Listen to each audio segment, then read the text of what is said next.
and lost the front end. Had 3 crashes in one day on early season testing here just a few weeks ago. So Marquez definitely keeps hitting the dirt here at the moment. Let's hope he keeps it all together. The current champion.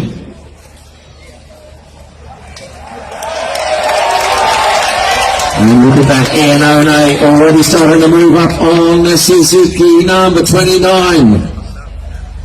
Andrea Iannone straight on to Suzuki, but Marquez is back with him as they come out of turn 16 and back down towards us. Sarko, Marquez, Iannone, got it.